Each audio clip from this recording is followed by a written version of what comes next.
Assalamualaikum warahmatullahi wabarakatuh. Perkenalkan, nama saya Leni Tri Ramadhani, NIM 221101010037 dari kelas A1 Prodi Pendidikan Agama Islam. Di sini saya akan menjelaskan tentang pembelajaran terjemah Al-Quran menggunakan metode manhaji. Oke, selanjutnya kita akan memasuki pada pembelajaran terjemah Al-Quran metode manhaji.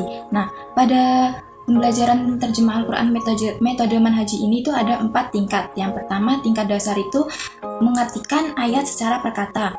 Yang kedua yaitu tingkat menengah, itu menentukan nahwu sorof. Yang ketiga, tingkat atas menentukan mubtada dan khobar. Yang keempat, tingkat tinggi yaitu balaghah. Nah, pada kesempatan kali ini kita akan menggunakan Al-Quran Surat Al-Baqarah ayat 2. Kita akan membacakannya bersama-sama.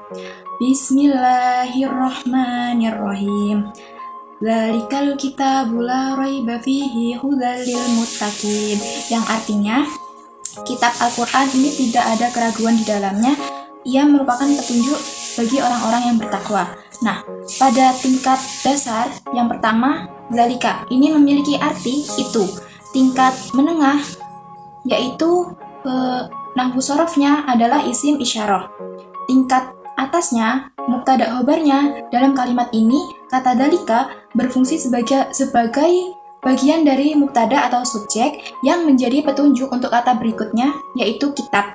Pada tingkat tinggi balaghahnya, dalam kalimat ini meskipun Al-Quran dekat bagi pembaca, penggunaan kata tunjuk itu mengesankan sesuatu yang mulia, agung, dan tinggi derajatnya sehingga memberikan kesan bahwa kitab ini Al-Quran bukanlah kitab biasa, tetapi kitab yang luhur. Oke, selanjutnya yang nomor 2 itu adalah Alkitab. Tingkat dasarnya adalah kitab. Tingkat menengah dari Alkitab ini, nahwu sorofnya termasuk isim mufrad. Tingkat atas dari Alkitab menentukan mubtada khobar. Alkitab juga menjadi bagian dari mubtada atau subjek bersama dengan zalika secara keseluruhan. Zalikal kitabu berfungsi sebagai mubtada yang menjadi topik utama dalam kalimat ini. Nah, yang selanjutnya yaitu tingkat tinggi. Tingkat tinggi balaghah dari Alkitab. Kata Alkitabu digunakan dengan alif lam ta'rif yang menunjukkan ma'rifah atau kejelasan.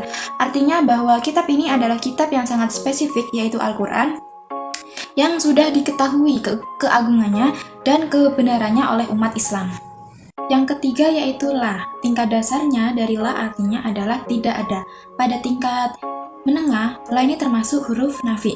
Tingkat atas dari la ini menafikan adanya roibah atau keraguan. Dalam konteks ayat ini, la berfungsi menafikan keberadaan keraguan itu sebagai mengenai informasi dari Alkitabu. Yang tingkat tinggi dari kata la dalam konteks ini adalah huruf nafi untuk menunjukkan penafikan mutlak. Ini menafikan keberadaan keraguan secara keseluruhan. Artinya, ayat Al-Quran benar-benar bebas dari keraguan atau kebimbangan dalam isinya, menunjukkan kejelasan, keautentikan, dan kebenaran pesan yang dikandungnya. Yang keempat yaitu roibah. Tingkat dasar dari roibah memiliki arti keraguan. Tingkat menengah dari roibah ini merupakan isim mufrad. Pada tingkat atas, roibah bersama dengan la membentuk khobar. Nah, dzalikal kitabu itu sebagai mubtada. Ini menjelaskan bahwa tidak ada keraguan dalam kitab tersebut. Roibah berada dalam keadaan nasab mansub karena ia adalah objek dari penafian oleh la. Tingkat tinggi dari roibah yaitu penggunaan kata roibah ini memberikan makna yang mendalam bahwa Al-Quran tidak mengandung satupun aspek yang dapat menimbulkan keraguan bagi orang-orang yang berpikir dan mencari kebenaran. Yang kelima yaitu fihi. Pada tingkat dasar, fihi ini memiliki arti di dalamnya. Nah, tingkat menengah dari fihi ini merupakan huruf jar plus dhamir. Tingkat atas dari fihi ini adalah bagian dari khobar yang melengkapi makna la roibah dengan menunjukkan bahwa tidak ada keraguan di dalamnya. Tingkat tinggi dari fihi adalah struktur kalimat la roibah fihi menempatkan la roibah di awal yang diikuti oleh fihi di dalamnya. Hal ini menunjukkan penekanan bahwa tidak ada sedikit pun keraguan dalam Al-Quran, bahkan dari segi isi maupun pesan. Yang keenam yaitu huda.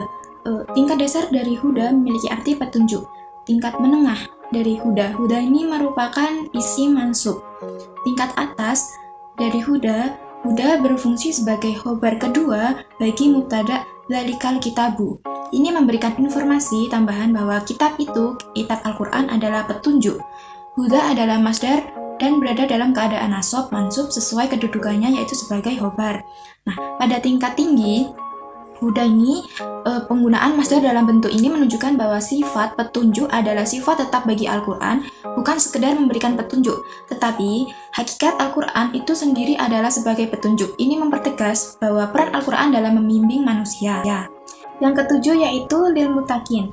Pada tingkat dasar, lil muttaqin memiliki arti bagi orang-orang yang bertakwa. Pada tingkat menengah, lil muttaqin termasuk huruf jar plus isim ma'rifah. Pada tingkat atas, lil muttaqin ini melengkapi makna dari huda dengan menjelaskan bahwa petunjuk ini adalah untuk orang-orang yang bertakwa. Jadi ini bagian dari khobar kedua yang memberikan informasi tambahan tentang penerima petunjuk. Pada tingkat tinggi, lil muttaqin adalah bentuk jamak dari muttaqi yang berarti orang yang bertakwa. Penggunaan kata ini menunjukkan bahwa untuk mendapatkan petunjuk dari Al-Quran, seseorang harus memiliki sikap ketakwaan dan hati yang terbuka. Ini mengandung balaghah berupa isyarat bahwa hanya mereka yang bertakwa yang mampu memahami petunjuk dan hikmah dalam Al-Quran.